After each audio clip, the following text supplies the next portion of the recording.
Who controls the past controls the future. This is one of the many memorable lines from 1984, George Orwell's famous dystopian novel, and it's a quote that's especially relevant today. The internet has made the world's information accessible at the click of a button, but this information is currently stored and curated by a handful of centralized parties, be they tech giants or governments. This makes it possible for these parties to control the past, and this in turn gives them the ability to control the future.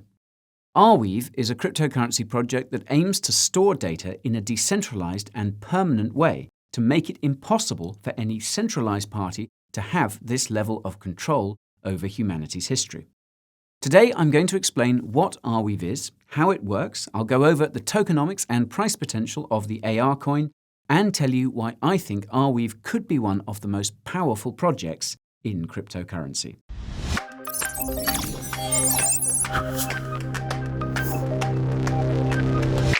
Before we can start, there's a disclaimer I must impart.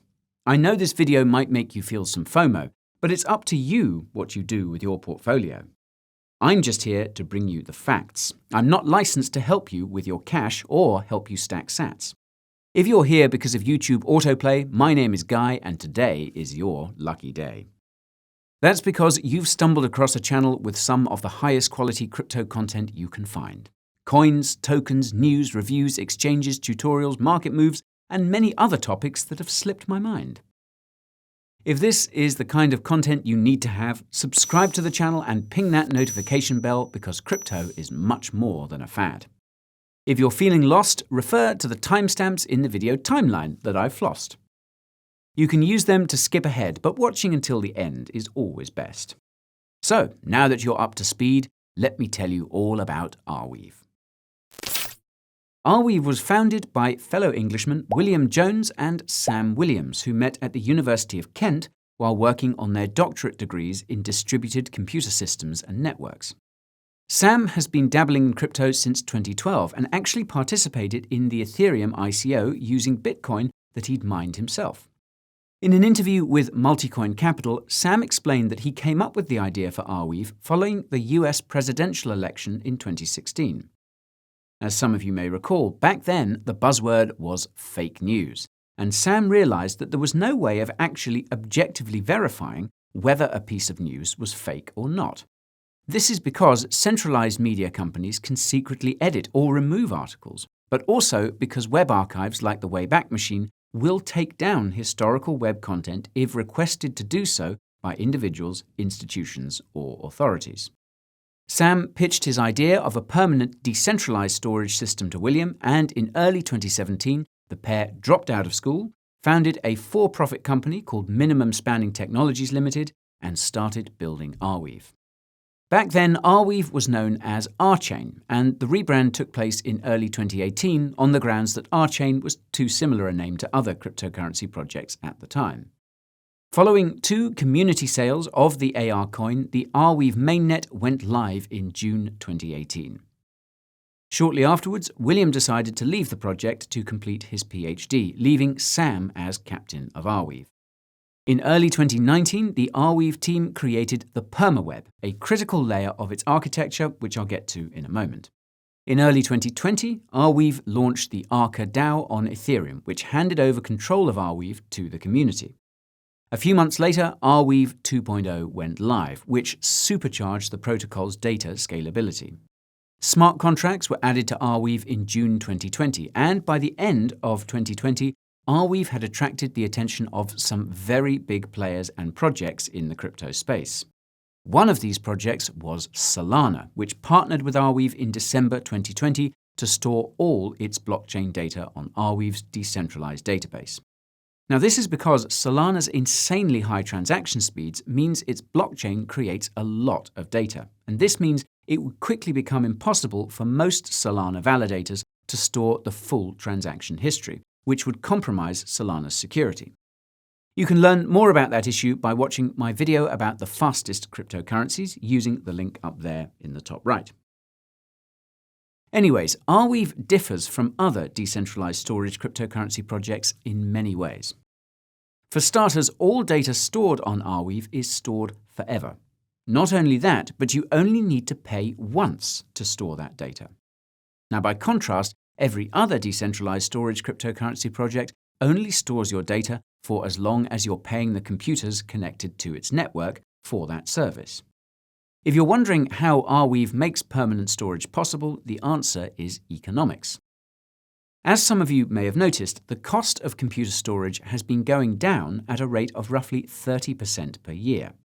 What Arweave does is estimate the cost of storing your data for 200 years, based on the declining costs of storage over that time.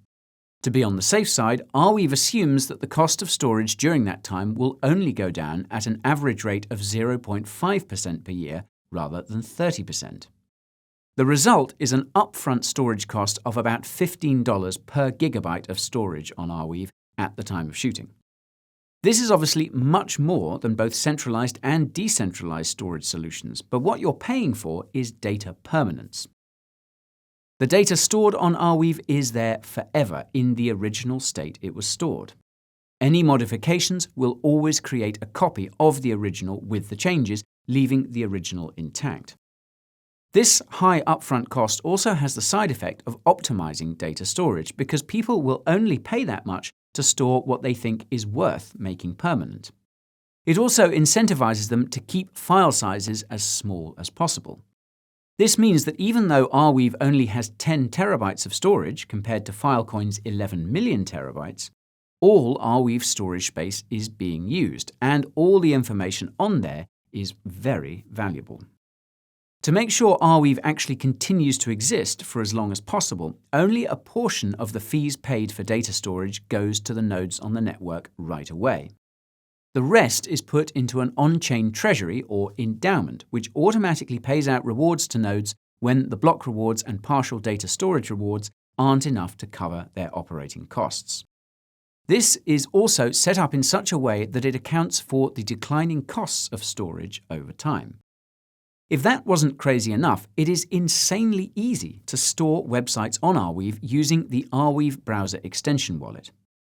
Any captured pages can then be viewed and shared by other Arweave users. This is just one of many applications that Arweave offers, and just like the data stored on Arweave, Arweave applications are permanent, and any modification requires deploying a brand new application. As such, Arweave abides by the code is law principle that is core to many cryptocurrencies, and it's a concept I covered in depth in my video about Ethereum Classic. Top right as ever for that one. As a result of this strict setup, Arweave incentivizes developers to ensure their applications are high quality. It also motivates developers to create engaged and tight-knit communities. Otherwise, a migration to a modified version of their app might not succeed. To further facilitate this, Arweave makes it possible for app developers to issue profit-sharing tokens, or PSTs for short. As the name suggests, profit-sharing tokens make it possible for token holders to earn a portion of the network fees users pay when interacting with the app. As a simple example, if you created a decentralized email app on Arweave with one of your friends, you could mint 1,000 PSTs and split them 50-50 between yourselves. From that point onwards, you would both earn a 50-50 split of the network fees people are paying to use your email protocol forever. If the email app is a huge success, you could decide to sell your share of the tokens for a massive amount of money and move on to bigger and better things. Although issuing and selling PSTs can and probably does have many regulatory implications because they're similar to security stocks, it's questionable whether or not these would be classified as securities. As I explained in my video about the Ripple versus SEC lawsuit, this is because a cryptocurrency becomes a security if the expectations of profit are coming from the efforts of an identifiable third party. However, because Arweave applications cannot be modified once they're created, it begs the question of whether PSTs would meet the definition of a security. Third parties can't modify the original app anymore, they can only iterate it, and that new application would require an entirely new PST. Anyway, I digress. It's about time we looked at what Arweave is packing under the bonnet. That's hood for any non-Brits out there. The Arweave protocol consists of two layers, the blockweave and the permaweb. The blockweave is technically a blockchain, but it's unlike any other blockchain that exists in cryptocurrency. This is because each block on the blockweave refers to the previous block in addition to another randomly selected block called the recall block. Also, instead of just storing information about transactions in each block, the blockweave also stores information about the data being stored in each block. So one way to think of this is to imagine a hard drive which divides all the data on it into different folders depending on the time that data was added to the drive. This unique structure is part of Arweave's consensus mechanism called Succinct Proofs of Random Access, or SPORA, which incentivizes all participating nodes to store as much of Arweave's history as possible. To understand how this works, imagine you're a node on Arweave and you've been selected to produce a block and earn the block reward and the transaction fees within that block. To receive the rewards from the block, you need to prove to the blockweave that you have access to the data in the previous block as well as some other randomly selected recall block. If you don't have access to that randomly selected recall block, then the blockweave will know that you're probably not storing all the data that's been uploaded to Arweave, and it won't give you a block reward. Now, logically, this incentivizes Arweave nodes to store as much data as possible, even though they technically don't have to, because they don't know which previous block of data they'll need to reference to earn the block reward. Interestingly, the likelihood that a node is selected to produce a block depends on a combination of factors, including how much storage space they've committed, how much computing power they have, and how fast their internet is. This is to ensure speedy data retrieval for users. What's even more interesting is that Arweave uses Monero's RandomX mining mechanism as a part of this process, and Arweave co-founder Sam Williams actually helped develop RandomX. That said, it's not entirely clear whether Arweave retired RandomX when it modified its consensus mechanism in February this year. Arweave's documentation provides conflicting information about this. Anyways, the permaweb is what makes it possible for users to access the data being stored on Arweave.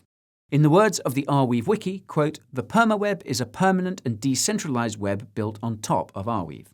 As such, the permaweb is where all of Arweave's applications live.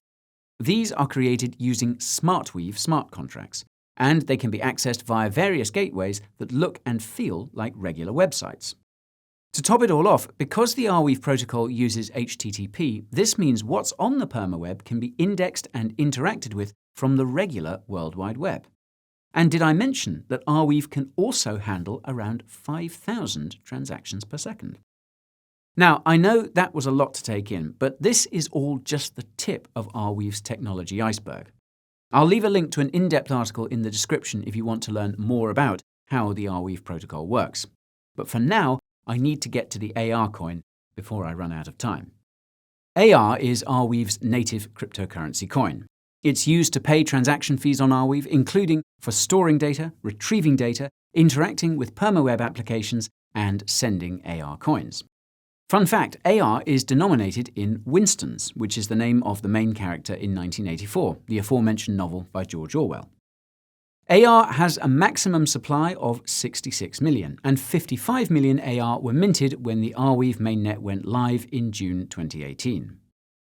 The remaining 11 million AR will be minted as block rewards for Arweave nodes. Of AR's initial supply, it seems about 40% was sold across different funding rounds in 2017, 2018, 2019, and 2020. These sales collectively raised at least $22 million, which came from thousands of participants from inside and outside of the Arweave community, as well as some of the biggest VC firms out there, like Andreessen Horowitz and Coinbase Ventures.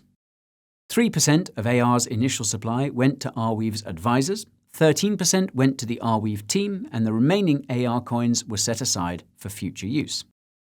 Now, as far as I understand, only the AR earmarked for the team and future project use was subject to vesting schedules of 5 years. To be frank, the details here are not entirely clear.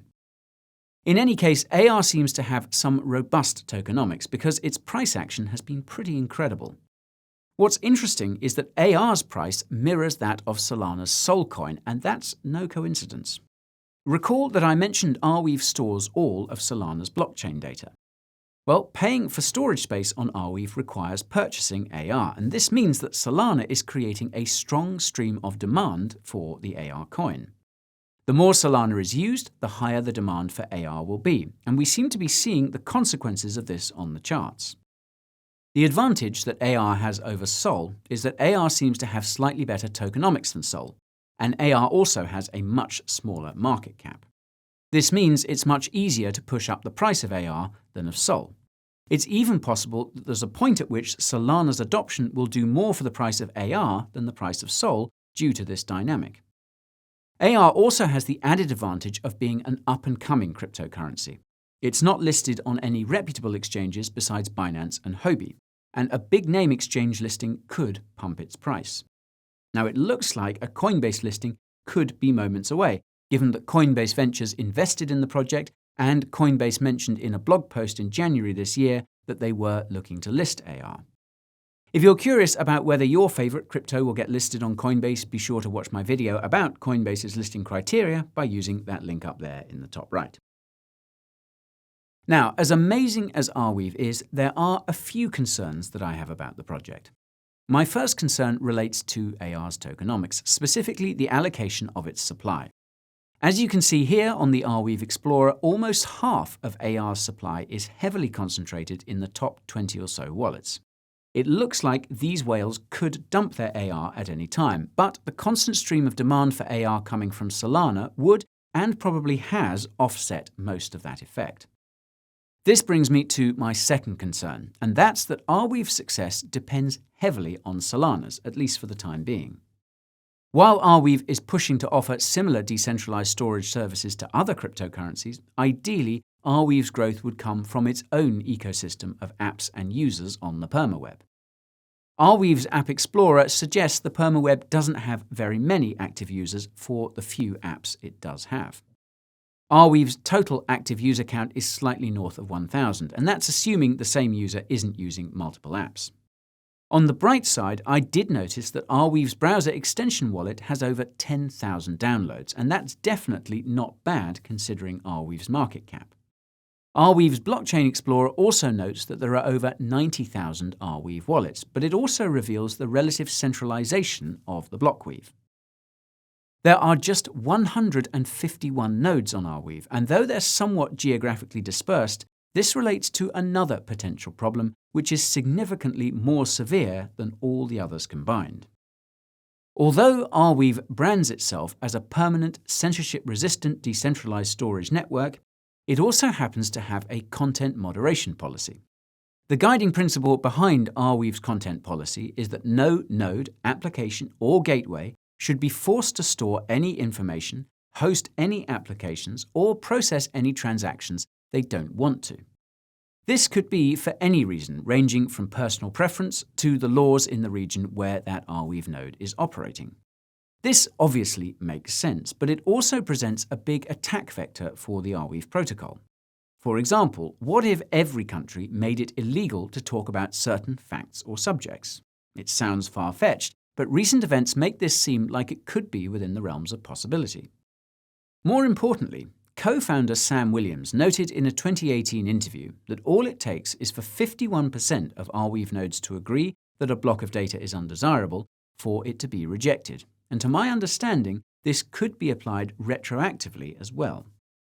Performing this sort of 51% attack would be pretty easy to do with Arweave's current consensus parameters, and it would be in the interest of certain governments and companies if their classified or unwanted information found its way onto Arweave.